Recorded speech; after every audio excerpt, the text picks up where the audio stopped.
Hi, I'm Angela Cairns. I'm the author of women's fiction novel Touch, and today I'll be reading you the first chapter.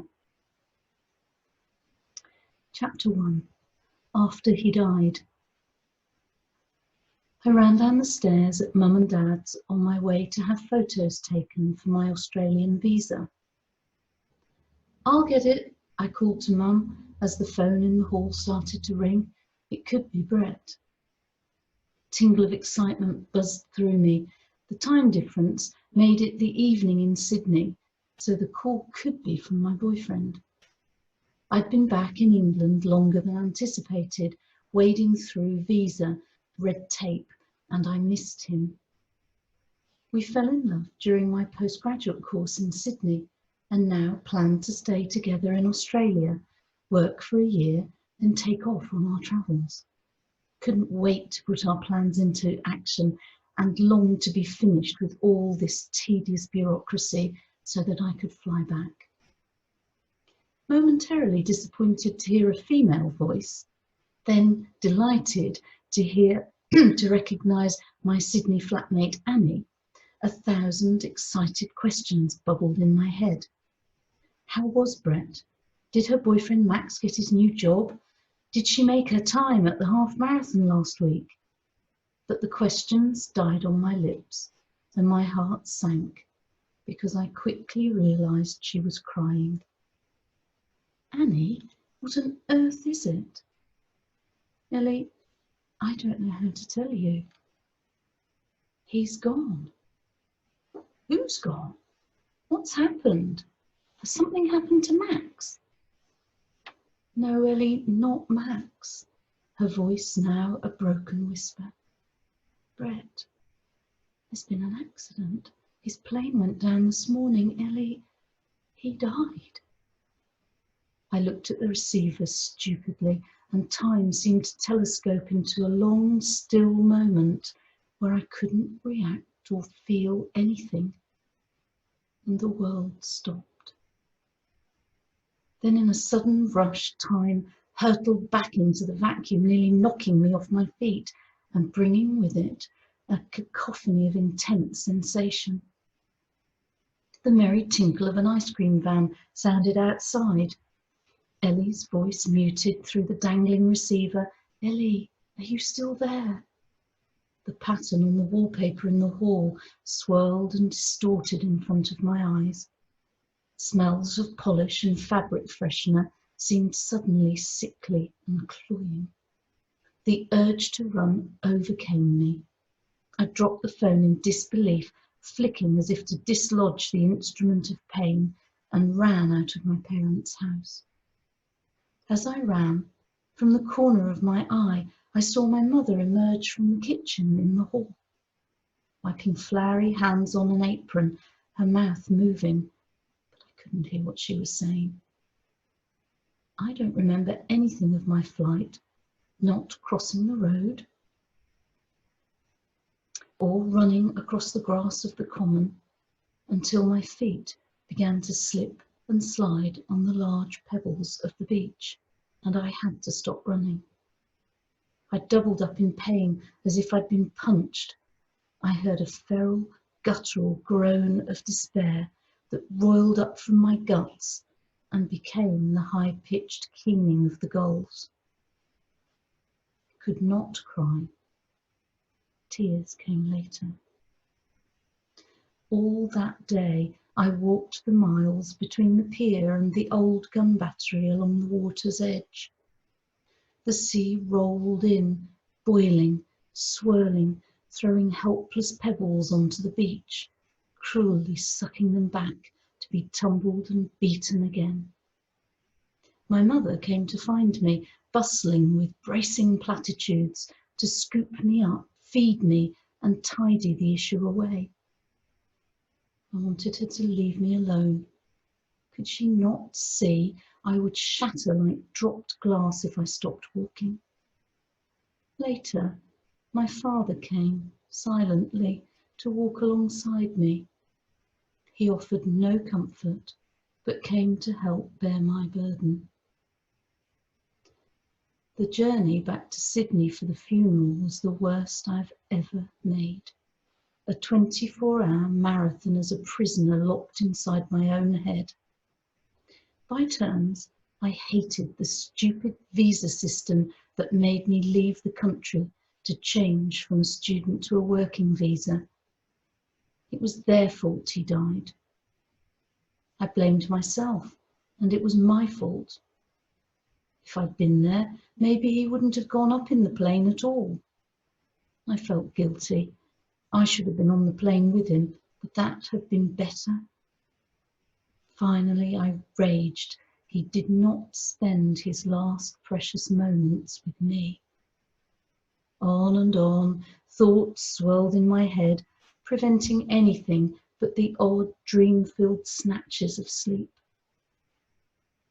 Tired and miserable, my hair lank from sleepless nights and grief, skin pale as a winter sky and devoid of makeup, I walked into the arrivals hall at Kingston Smith. Annie and Max were there to meet me. For a moment they seemed like people from another life, familiar yet estranged. They appeared slightly awkward in their togetherness, as though it was offensive in the circumstances. But then I saw the dark rings around Max's eyes, his stooped shoulders, and Annie's pinched face. She took a faltering step, then rushed forward and threw her arms around me. Ellie! Max hung back, but I freed an arm, extending it open, and he stepped over, encircling us both. We clung to each other, a small island of grief amidst the joyful reunions and the driver pickups, sharing our pain and forging the first moments of our new friendship without Brett. The scene flashing past the car window as we drove across town was normal. The sun shone, glinting on the water as we crossed the bridges, and everywhere jacaranda trees blossomed. People queued for buses or walked, some busy in work suits, others casual in flip-flops and shorts. It seemed surreal that so many lives were untouched by the tragedy of Brett's death. I was an extra in their life script, a pale face glimpsed in a passing car, a background to the drama of their important interview day, or whatever parallel elaborate epic of which they were the star. There were thousands of other lives going on simultaneously that I would never know about, and people who would not mourn Brett's passing. What did I expect? I didn't know, but I hadn't expected the city I loved to look normal. Outside our flat, I made a brave show as I got out of the car. I fussed with my bag and walked firmly down the plant-lined path and through the front door of the block, but couldn't continue inside. Just a minute. I dropped my bag and fled from the front door of the flats, heading for an escape in the garden. Taking in gasps of fresh air, another great wave of misery washed over me. I walked numbly to the end of the garden and sat on the grass with my legs hanging over the end wall, where Sydney Harbour's blue water lapped. I stared blindly across the water, lost in my thoughts. How dare fate take Brett with a snap of its fingers, erase his strength and vitality, and snuff out his love for life and his charm. Our future together washed away, as surely as writing in the sand when the tide rolls in. Sometime later I heard a soft voice I didn't recognise. Ellie, can I join you? I looked round to see a small, slim lady with a weathered face and unruly grey hair. We had never met. She lived in India working for an aid organisation, but I had seen many portraits of her, smiling, laughing, serious, eyes full of love, Brett's camera capturing her intelligent and loving spirit. It was Elsa, his mother. I nodded. Of course, I am. My voice trailed off. I didn't know what to say. Shh. She bent down to tuck a stray wisp of hair behind my ear. We both loved him. He loved us. It's enough. Elsa was generous to me in those few days. She left me to sleep in Brett's room, the one that had become our room. I rolled myself in the sheets that still smelt of him.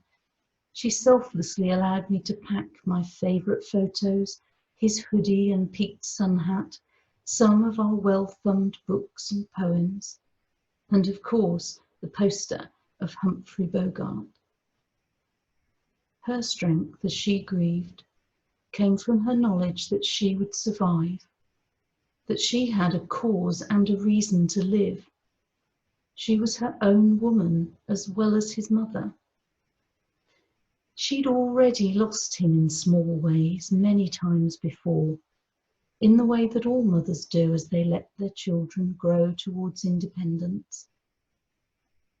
Although I would learn those things with time and life experience, I felt I'd lost my entire world, and she knew that.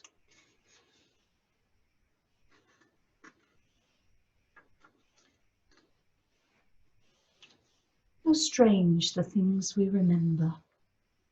On the day of the funeral, once again separated from the normal bustle of the city by a pane of glass, I watched from the funeral car as people glanced at the passing cortege. Elsa took my hand. Are you all right? I nodded numbly, not trusting myself to be honest, then said, You? Not really, she said, just breathing in and breathing out. I squeezed her hand. As we arrived at the church for the funeral, I was aware of a blur of faces, all looking away, looking down, looking at me. Faces speaking words at me and about me. Such a shock. So sorry. Awful. If there's anything, will she stay on?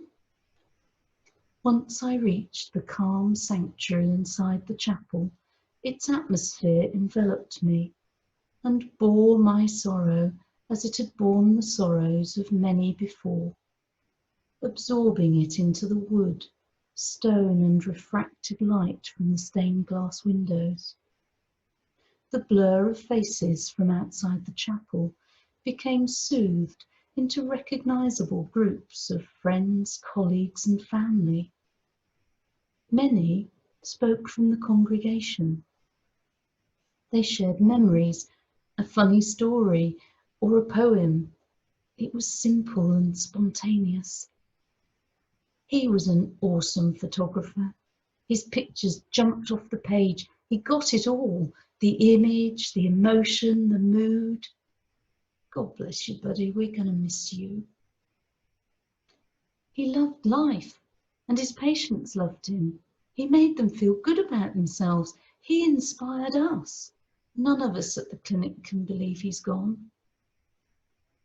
Max stood up, his voice vibrant with emotion.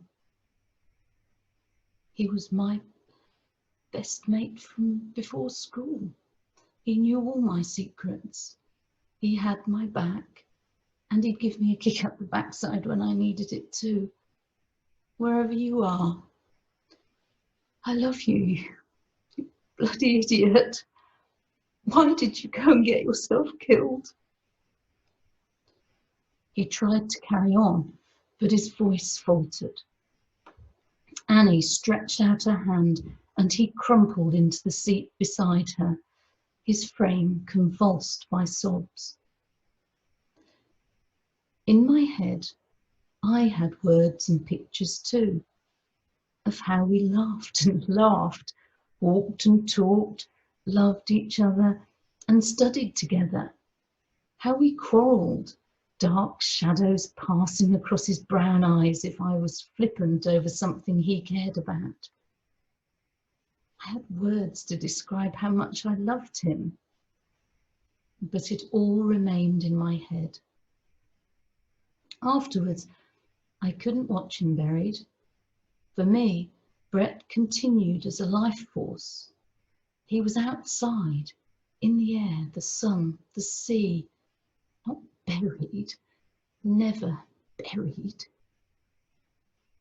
I excused myself to Elsa, took a cab into town, and walked out to Mrs. Macquarie's chair. From there, I watched the changing light on the harbour instead. Thank you for listening.